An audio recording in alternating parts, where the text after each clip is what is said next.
Hello everyone, I'm going to be showing you how to create free terrain right here, right now in Gaia, as well as a couple of other programs. So Gaia is the most important one to keep in mind in the three programs I'll be showing you. So the reason why is because typically the other programs are World Creator and World Machine. Now these two other programs are quite expensive. If we go check these out, this is what most people pay to get a really good terrain generator. $289 for the professional version of World Creator, and let's see about World Machine, $299 for the professional version of World Machine. Obviously, they can be quite expensive, as you can see here, and I'm going to be showing you how to get results almost as good, if not just as good, as those programs right here for free, which is really amazing.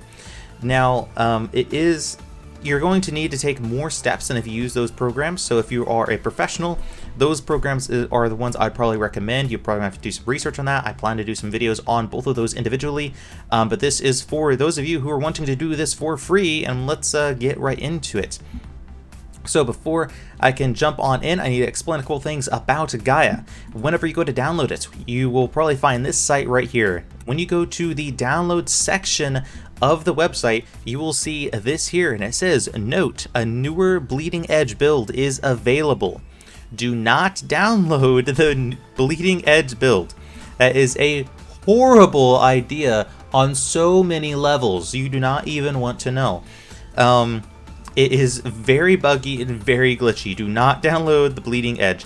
The production ready, I'm not sure how glitchy it is because I've been using the Bleeding Edge for the past week. Don't download the Bleeding Edge. Download the production ready if you're wanting at least a decently stable experience. And that's saying quite a bit because Gaia is known to be a little bit unstable at times, even the production ready. Though this should be fine. You shouldn't have nearly as many issues as I was having earlier. This should be perfectly good. And in fact, I had an issue with a build almost exactly like this, and it ended up being fine after I downloaded the production ready build and not the experimental.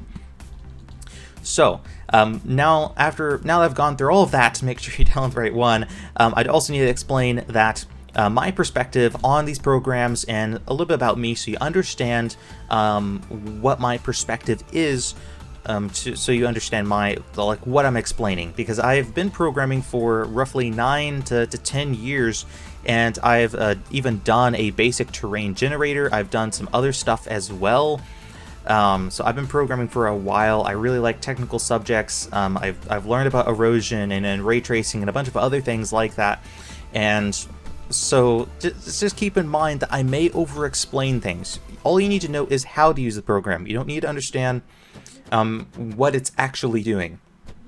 So keep that in mind. You don't need to know the details, but I will be explaining probably too much. And in fact, one person even said that I explained something incorrectly when I didn't. So anyway, some people don't really like how I went to in detail with the last video. Just keep in mind, I've programmed some stuff like this before, not obviously as good, but like a basic terrain generator, and I know just enough to shoot myself in the foot, to say the least, when trying to explain something.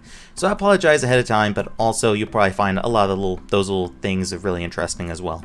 So this is specifically for Minecraft as well. This video is for Minecraft, but keep in mind that if you're in the video game doing stuff for video games, this video will also work just as well for you too.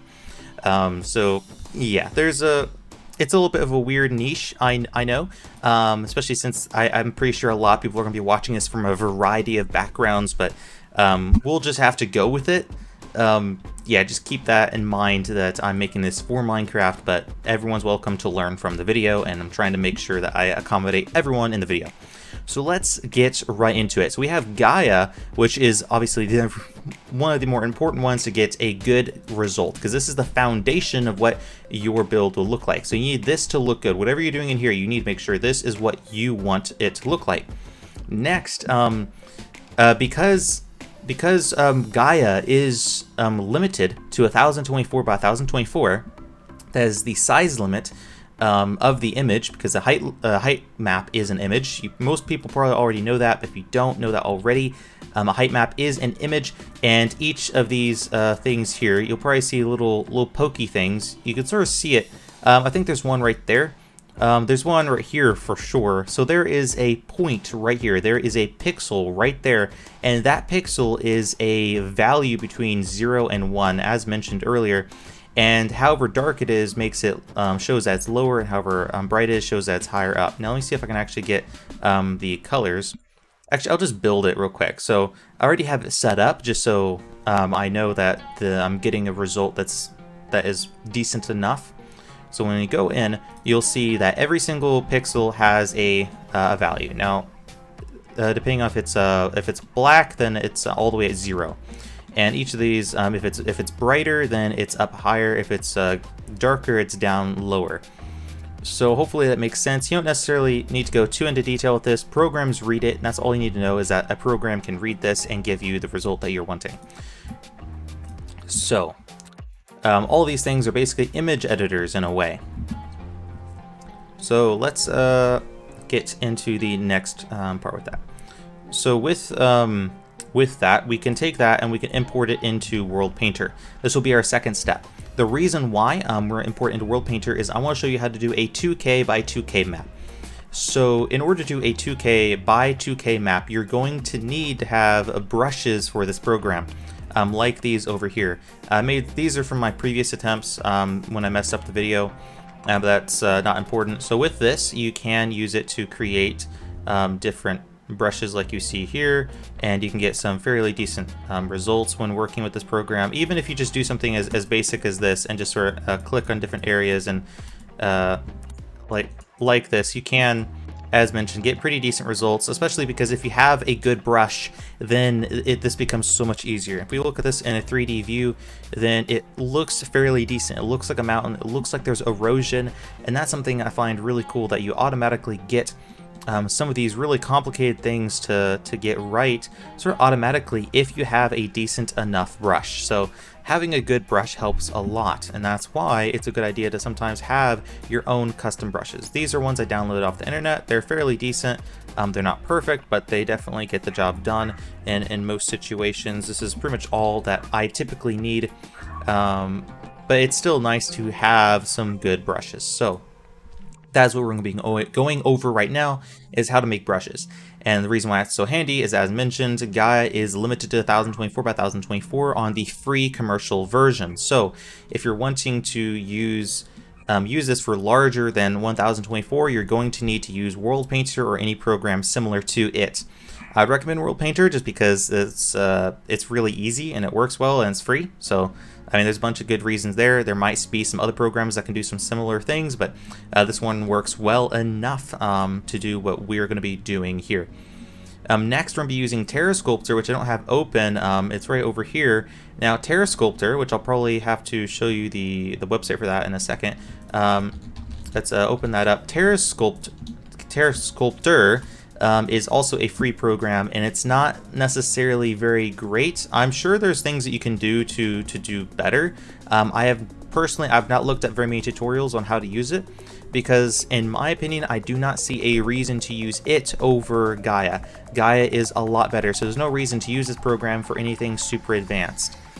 So if you're going to, generally what I'm going to use this for is touch-ups. This program is actually really good at doing touch-ups to make it look better after the fact, after you've used World Painter to do all of this. What about this area right here? What if you want more erosion in that area?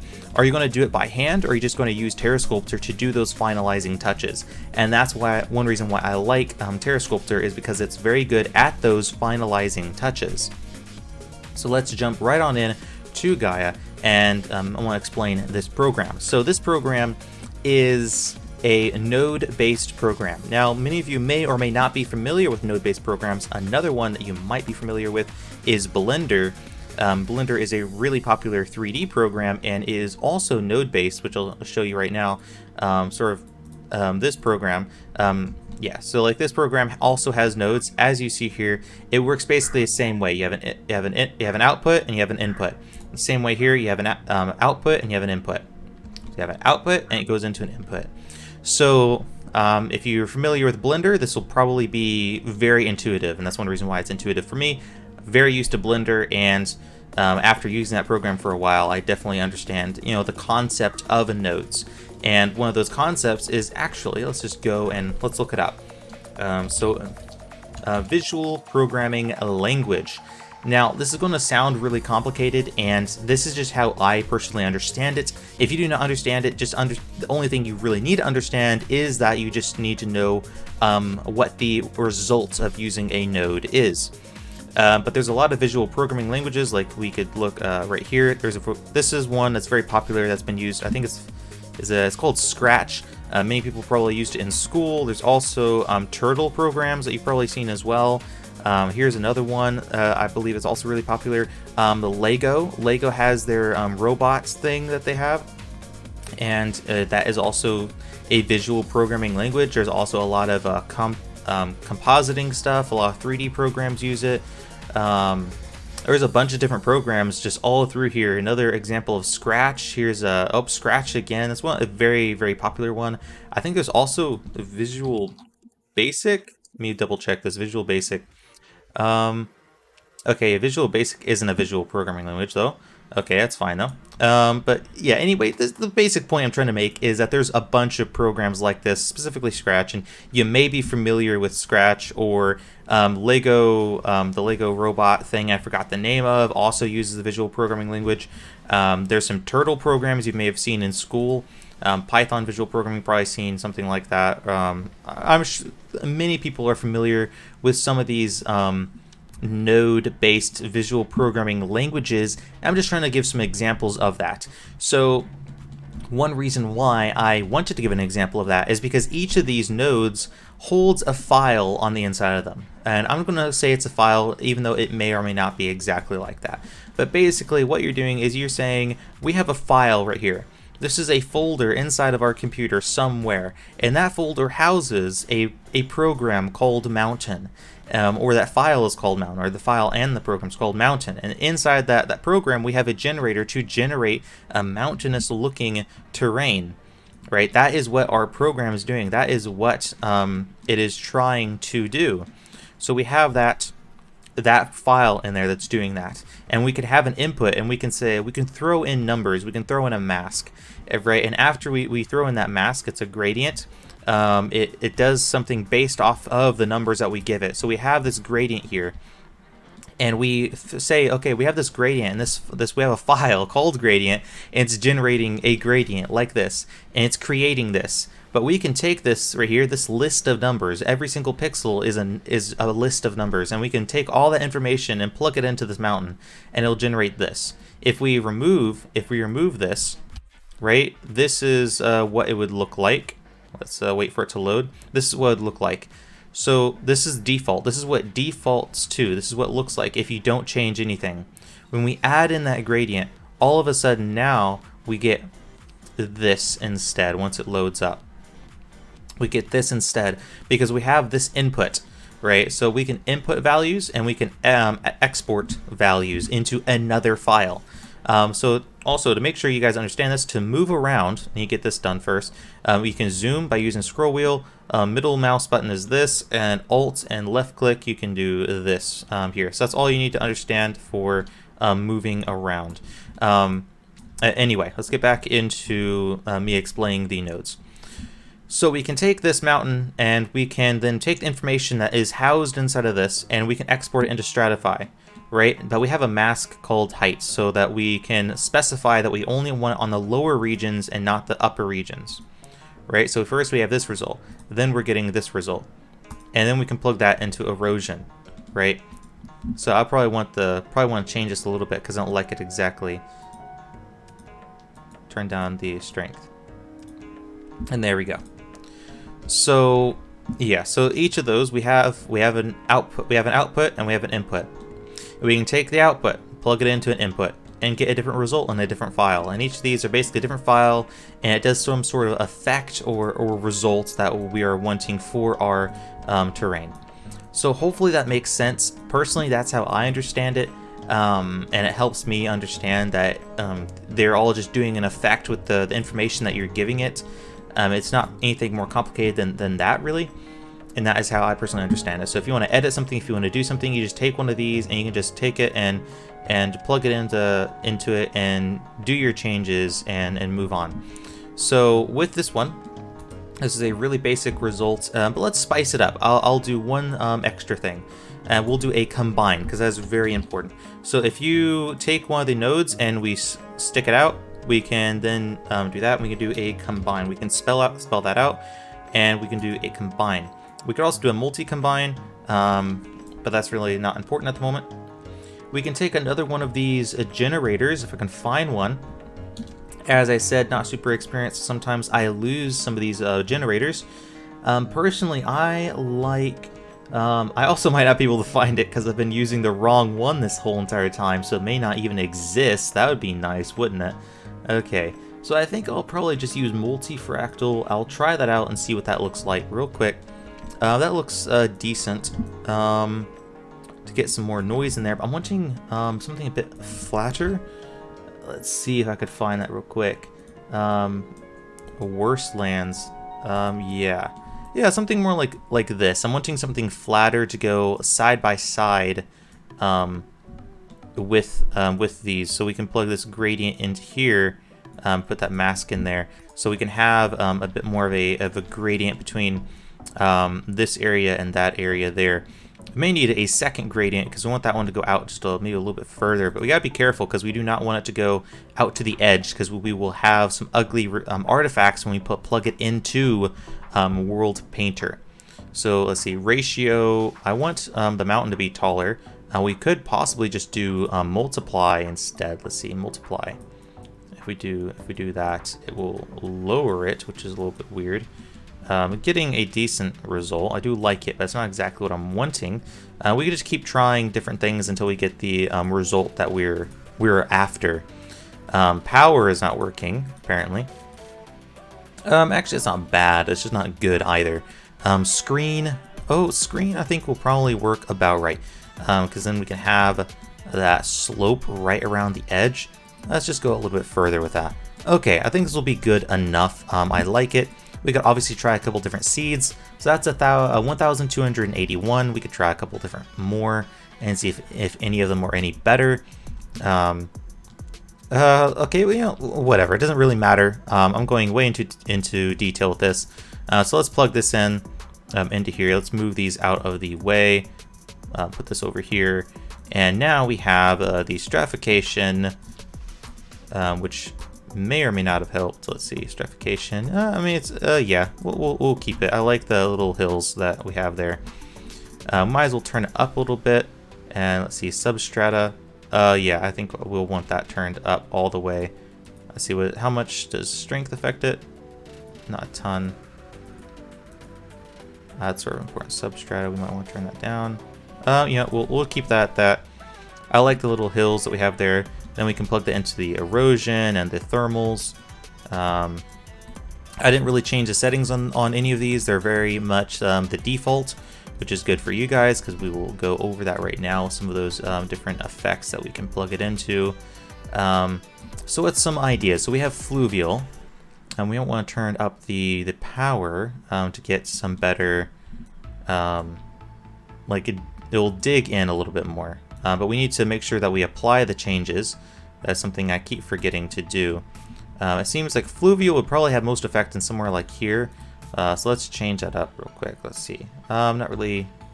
Maybe we could turning up the duration will always make do more, but trying not to go too far with it. I might need to go a little bit further down. I think this will be good enough. Thermals tends to smooth out a lot of the terrain, which can be sort of good, especially an area like right there. We may need to turn up the talus angle. Right now it's at 32, or turn it down, or we could just oh, there's a feature that was not expecting to be missing compared to the other version I was talking about earlier. So the erosion, let's see, we have this eroding this and that, doing that. And we have the fluvial just going over on top of it. To be fair, we may need to swap these real quick because I think I like this one better over here, so that we have more erosion, because I like the river like effect. So let's swap these around real quick. Now it's a little bit too strong, as you can tell. we're getting really deep carved areas, which it can be a good result, especially for Minecraft. It can be very difficult to get the exact thing that we're wanting.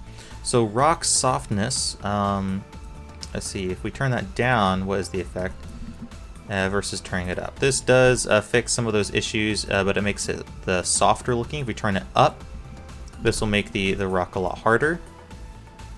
Let's see. It doesn't really like being too hard, otherwise it creates weird effects. Okay, it's fine.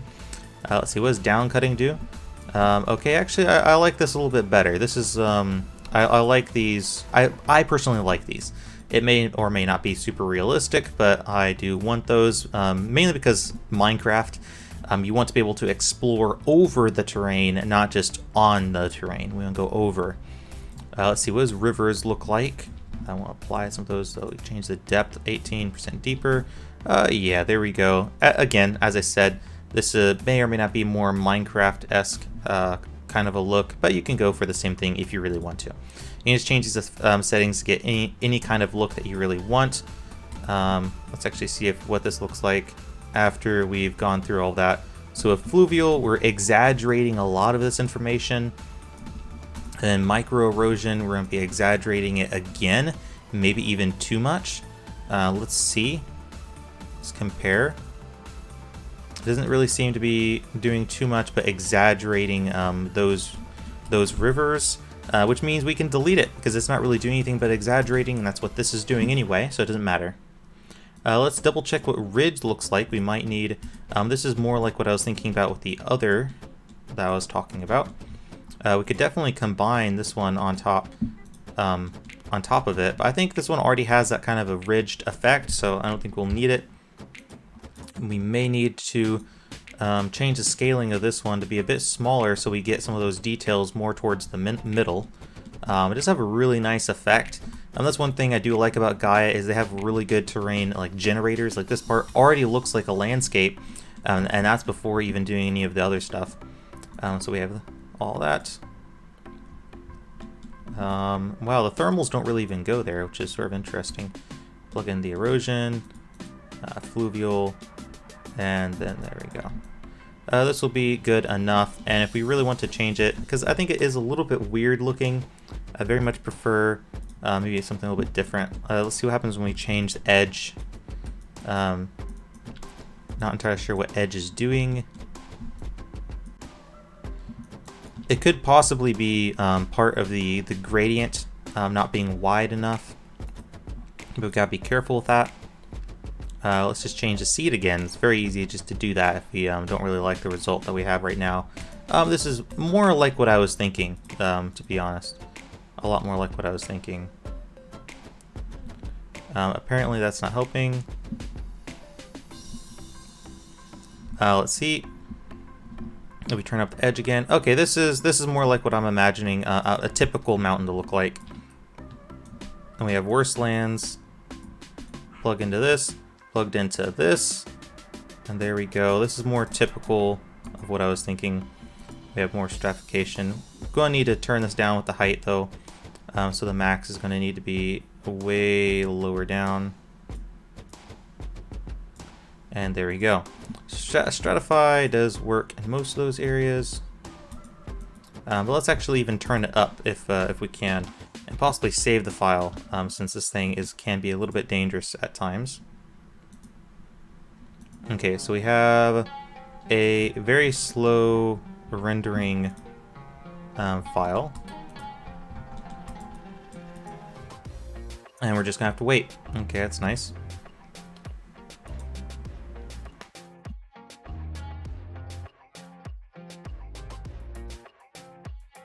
Yeah, it seems to really be struggling at the moment. Something about the thermal erosion it's not happy about. That'd be really unfortunate if I have to restart now after going through all of this to get a decent result for you guys for the video. But I don't want to have to do a voiceover. I want to be able to talk as I'm going. I typically find that to be a little bit better. At least I prefer it more.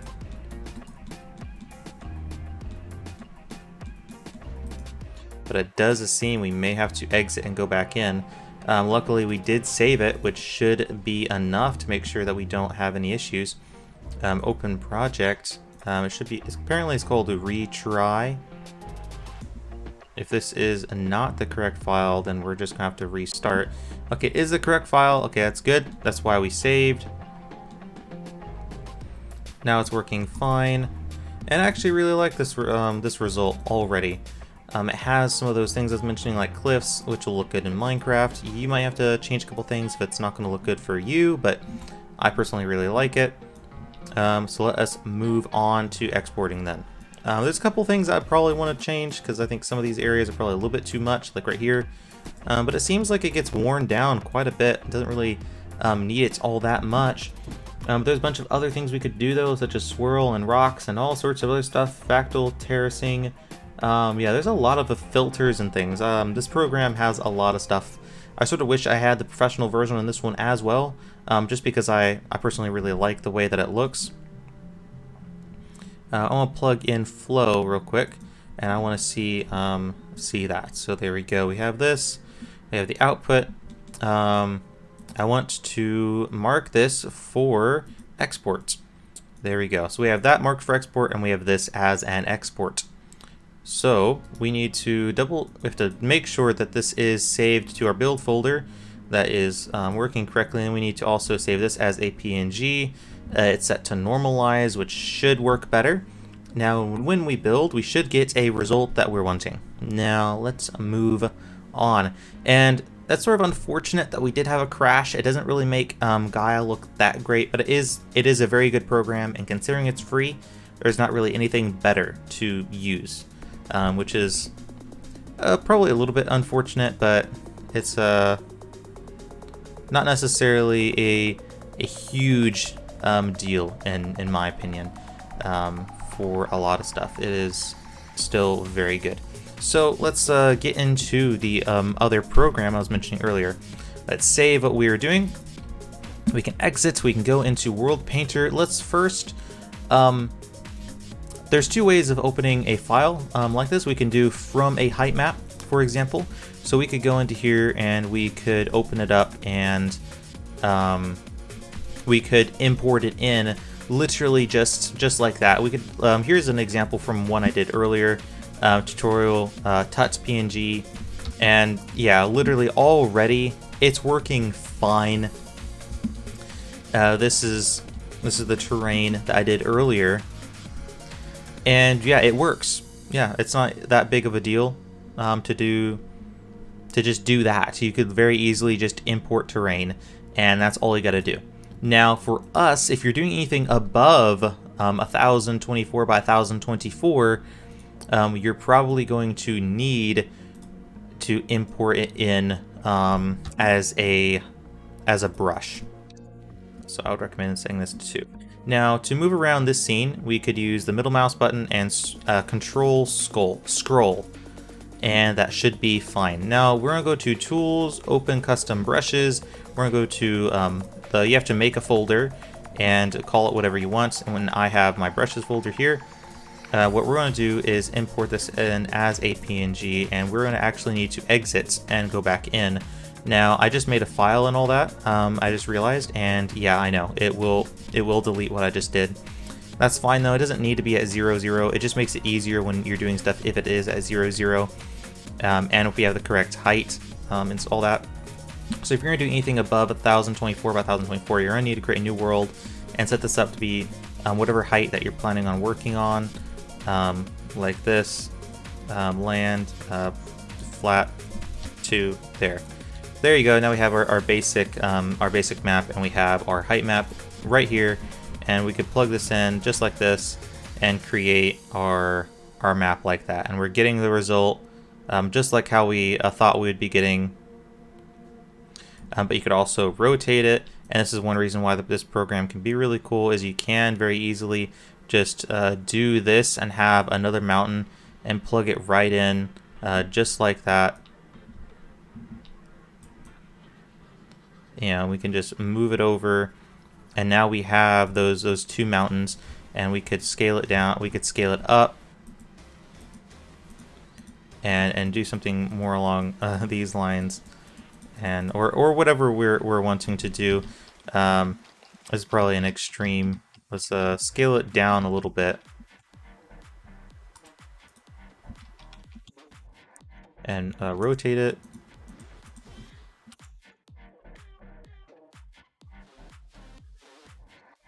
There we go. And we do something like that, right? And we could have another mountain if we made another brush or whatever we're doing. We could smooth it out. We could do something more like this. There's just a lot of options that you can do, especially whenever you design your brush really, really good. And if you're doing it small and you scroll up, that helps too on a lot of stuff. You start small and scroll up and move ever so slightly. Sometimes that can help with getting the result that you're wanting.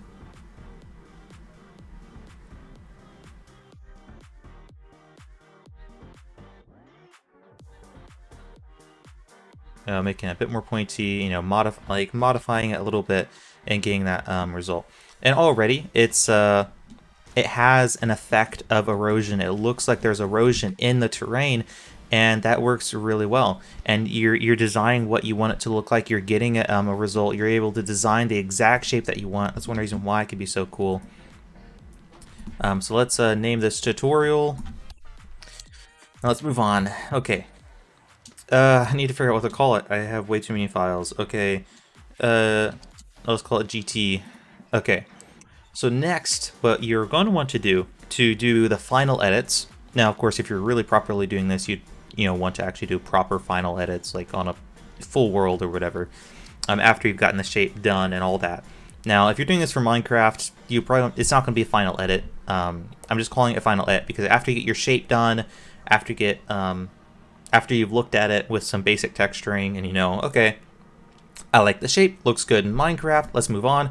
We can export as a high resolution height map. I'm just going to call this one GT high res. I'm just going to leave it as the default. Let us get into Terra Sculptor and I'll show you how to set this up. Now, Terra Sculptor, I'm sure there's some cool stuff you can do with it. For me, though, it's not really effective to use this one for anything more than basic edits, which I'll show you in a moment. So we can go into here. Oh yeah, we need to scroll down because the Terra Sculptor has a lot of files that you can go from and use. So we need to scroll down and get to PNG. Oops. Okay, yeah, we need to scroll down to get to PNG, if I can find it. Apparently this is a little bit, there we go, there it is. So this will be GT height map and 16-bit image, and there we go, we have our mountains. Now, it's very easy. I really like this program for some of the adjustings you can do. You can modify it you could crop it if you want to. So let's say, okay, this it's not really that big of a map. We could very easily just crop some of this stuff out. Let's see if we change some of this. Oh, okay, yeah, that's the location of it. Yeah, so we can very easily change, to modify it like the crop or the bias and gain level. So we could turn up the gain, and I mean, this is the level actually. We could turn up the gain and make them taller if they're not already tall enough. We could also bias upper, bias center, bias lower, whatever. We can do all that. Now we have this result. We can take the erosion and we can do quite a few different cool things with it, and we could test this out. This is sort of a to see what it looks like. It's very difficult to maneuver for some reason for me. I don't really know why I have trouble with it. It's really not that difficult. But here's a result. That's what it looks like. So if we turn down the erosion rate, what happens if we turn it up further? It takes a little bit longer. We gotta be careful sometimes. Rain amount, we could turn that up. See, oh, that makes it way too smooth. We're trying to smooth out some of the rough edges, but we're not trying to go too far with that. Slope bias, let's see, how much does that change it? Not a ton. Smoothing, probably turn that down a little bit. Time, you gotta be very careful with time. anything that says time, very careful. Let's zoom in and see what it looks like. Because it was for Minecraft, sometimes there are some weird glitches and effects you'll get because it was for Minecraft. So keep that in mind. Be careful. You can get some weird results because of that. So let's just zoom in very carefully. There we go. So we have this. Now let's preview. This is already looking a lot better. Now we could do soil carry capacity. This is one thing that changes the result a lot, as well as the erosion rate. I'll probably use this one to deepen some of these areas here. We could also turn it up a little bit, or down. Yeah, we'll just keep that down all the way towards the bottom. And there we go. Now we have this result here, and I do think it needs a little bit of smoothing in some of these areas, so I'm going to use actually, yeah, okay. It's hard to tell which one to use first sometimes. You gotta be careful. I think this one was actually giving it a better result for a lot of stuff for some reason. I like this one better for just fixing some of these weird results. We just need to turn down the rain a lot. Let's see what happens when we turn it up a little bit. We gotta be very careful with the rain amount. Maybe if we turn it all the way up, we'll get a completely different result. No, okay. You just gotta be very careful with it. We'll turn this right around there. Evaporation versus less evaporation. Okay, we can turn that down. Smooth bias. That's slope bias, not smooth. Not changing a whole lot. Okay. We'll press OK on that. I think I'll like this. And then let's move on to the next one. For some reason, I feel like the preview looks different. It could just be that there is more of a basic preview to prevent it from. Yeah, and this is a higher resolution preview. That's one part of it. So let's turn up. Oh, that's not it. I wanted to do. Was it rain? Yes, and we turn up the soil capacity, carrying capacity. There we go. Evaporation rate, erosion rate, and put that at 1/4. And then there we go. This should help a lot. And I think this one does have it set to a lower rate, as you can see right here. There we go. Yeah, this is less detailed than it was a second ago, which is perfectly fine. But you will notice that it did fix quite a few of the issues with some of these areas not blending very well together, because it does blend the areas together better, and it helps. Now, of course, if you actually watch tutorials and you learn a little bit more about it as well, you could definitely get this looking better than what I can. So that's another plus to keep in mind. You will get better as you go. One thing that would help a lot with blending some of these areas out is probably talus as well. Talus can definitely smooth out some areas. Sometimes it smooths out too much. You gotta be careful with it. But here we go. I'm sure there's also a way of exporting the flow map, but I'm not entirely sure how yet. But you guys could figure that out, some tutorials, or if I find out, I'll make another video or something like that.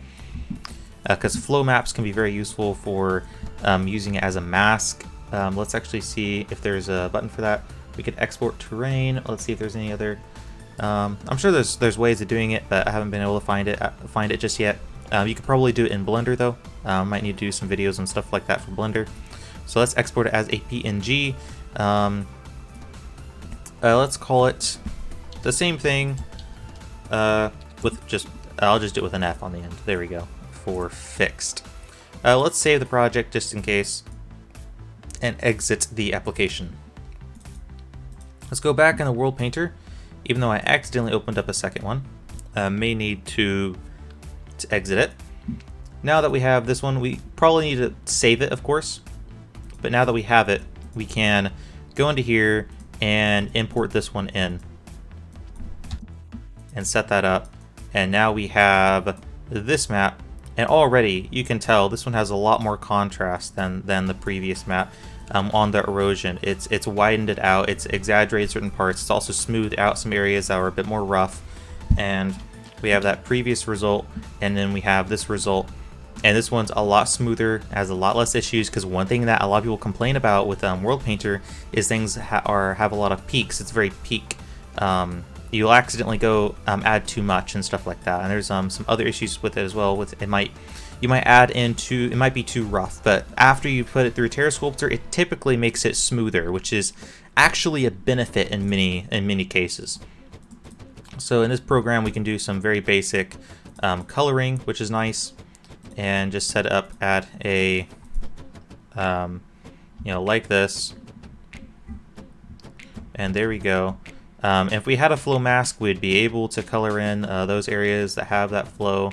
We can export it as a Minecraft map. I'm not really going to go over these settings all that much. You could follow what I did, but I'm doing it for speed, not for looks, so keep that in mind. Here we go. Let's get into Minecraft. Now, I probably need to remove a mod in order for you to see everything properly. I have cubic chunks turned on. I have that mod installed because it's really cool for doing very large terrain for Minecraft. But it can be a bit of a problem if you're trying to load stuff in efficiently, because it doesn't load stuff in as well. So we probably won't be able to see a good overview of what's really happening very easily. So unfortunate, but it's okay. We'll still be able to get a good view of what's going on, at least mostly. And as you can tell, I did scale it up a lot compared to what it was earlier, and it looks pretty doggone good. At least I think so. Now, of course, it's not perfect. There are some issues, and whenever you go through so many different iterations of it, and you take it from Gaia into World Painter and then into Terra Sculptor, it can be a little bit difficult to get a perfect result. It definitely has that bit of a problem sometimes. When you're trying to get a perfect result, it can be a little bit difficult to really get a perfect result. And I know some of you will probably say this is not good enough for me. But understand, I just did this in a tutorial. You were watching me do it. It took me 42 minutes while explaining the video, while I was talking and going through a bunch of stuff and not focusing on what I was doing and just basically clicking random numbers because I'm not necessarily prepared. Even though I've done this video multiple times, I'm not perfectly prepared. I did not make this exact build previously. Even with all of that making it more difficult, this can still get you a really, really good result. And obviously, I think I did mess up a couple things. I don't really think this mountain's perfect. It's definitely not perfect. There's some issues, but there's so much flexibility in this way of working. Especially if you save the previous file and you're like, okay, it's not perfect. Okay, we need to redo it. We need to get this to look a little bit different because this is a little bit too steep, or whatever it may be. As I said, this has so much flexibility. If you have something wrong with the terrain, you can fix it. You can adjust what is wrong. You can adjust the issues. And that is one reason why it is so nice, this method, because it's free, it's flexible. You can get professional results from doing it this method. Especially if you get practice at it, you could definitely get really good results. If you're doing anything below 1024 by 1024, or 1024 or below, I mean, then you could just use Gaia, and then you could definitely get professional results because a lot of professionals do use Gaia for their work. So that is something to keep in mind, something to understand. And I think I probably went a little bit too far on the erosion, but hey, you live some, you learn some. I mean, you win some, you lose some. But still, as I mentioned, it's a really good result considering that this is all free. This is all free. I was distracted. Think about that. You know, you guys can do better than this. So I want you guys to be excited about this. This is something really cool to keep in mind, that you can do this, you know, for free is another thing that's absolutely amazing. So anyway, hope you guys enjoyed this video. I'm trying to make sure that if there's anything I didn't explain, I need to explain that. I didn't explain how to move in Terra Sculptor. I get distracted after a little bit long video. I'll go over that real quick. If you're still here, people are probably gonna be telling me that in the comments. I'm just gonna tell them to finish the whole video. So you can scroll, you can use Alt to move, and it's actually very similar. Yeah, Alt and left click to move around, and scroll to do this, and then the middle click mouse button doesn't do anything. At least this is how I move around, but it is a little bit difficult to move around sometimes. I don't really know why. I have trouble with it. I would expect it to be a bit easier. I'm sure there's probably some other way of doing it as well. Probably just not doing it right. A spacebar doesn't do anything. Yeah, I don't know. I'm sure there's probably something I'm missing about how to move correctly in this program, but it's whatever. Anyway, hope you guys enjoyed the video. I'm going to be trying to do some other stuff in the future. I want to do some more tutorials on this, some more, not really tutorials. I want to do some more videos on me using these programs to make some terrain, you know, some time-lapse videos or something like that.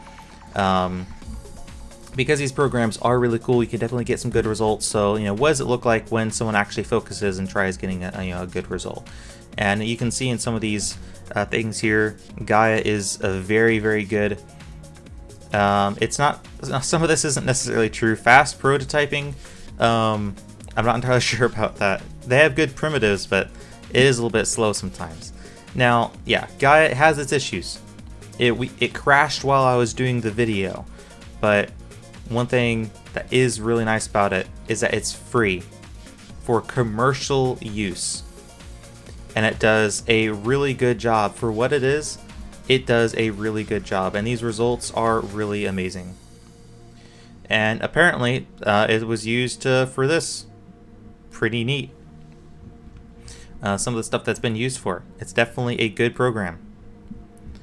I'm surprised that it's actually, you know, used for stuff like that, considering the stability issues. But I mean, when you get really good erosion results, I guess that makes sense. Because yeah, Gaia is very good at erosion. It's one of the better programs at erosion. Anyway, I don't have anything else to say. There's so much that I could say, but I don't have anything important to say really. There's nothing that I could to explain beyond what I've already explained. I hope you guys learned a lot from this video. I want to double check to make sure I didn't miss anything. I think I didn't mention the other two programs. So understand, if you are someone who's wanting to do stuff professionally, I would probably recommend starting out with this because it's so cheap. If you don't have the money for these other programs, because World Machine and World Creator are actually, I just need to tell you guys, World Machine and World Creator are both around $300 if you're going to buy it. Now, if you buy the indie version of World Machine like I have, it's $119. And actually, someone I know bought it for me, and I bought World Creator. It's still really expensive. These are generally better programs. They're more stable. They're a lot faster as well. There's a lot of reasons to love World Machine and World Creator. So anyway, those programs are expensive though. So it's sort of out of the way for beginners or people, even some professionals who are just wanting to get started. Anyway, I hope you guys have a great, wonderful, sublime day. And I don't think there's anything else I need to say. I'm trying to make sure I get everything out there so you guys don't need to ask any questions. But if you do have any questions, comment down below. Anyway, I hope you guys have a great, wonderful, sublime day, and God bless.